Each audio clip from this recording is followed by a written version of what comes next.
دوستو آج ہم آپ کو بتائیں گے کہ صبح نہار منہ بھیگے ہوئے بادام اور کشمش کھانے کے کیا فوائد ہیں اور ان سے جسم کو کون سی توانائی حاصل ہوتی ہے۔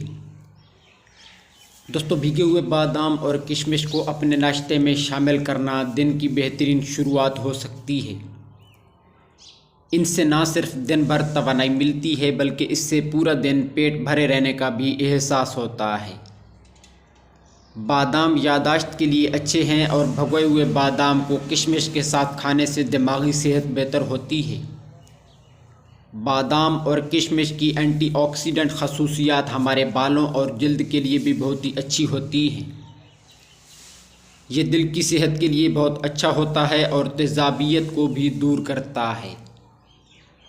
اس کے علاوہ جسمانی کمزوری دور کرنے کے لیے بادام انتہائی مفید ہے۔ یہ سال خون پیدا کرتا ہے اور پورے جسم کی خشکی کو بھی دور کرتا ہے۔ اس کے لیے 8-10 دانے بادام اور 2 گرام کشمش کو رات بھر پانی میں بھگو دیں اور صبح چبا کر کھا لینے ہیں۔ یہ کچھ عرصہ استعمال کرنے سے جسمانی کمزوری دور ہو جاتی ہے۔ اس کے علاوہ یہ صحت مند وزن میں اضافہ کرتے ہیں، تو اس کے لیے رات کو 10 بادام اور 2 تولہ سبز کشمش کو پانی میں بھگو کے رکھ دینا ہے۔ صبح اٹھ کر بادام چھیل کر کشمش کے ساتھ چبا کر کھا لیں اور اس کے بعد 1 گلاس دودھ پی لینا ہے۔ یہ 2 ماہ لگاتار استعمال کرنے سے آپ اپنے صحت مند وزن میں اضافہ کر سکتے ہیں۔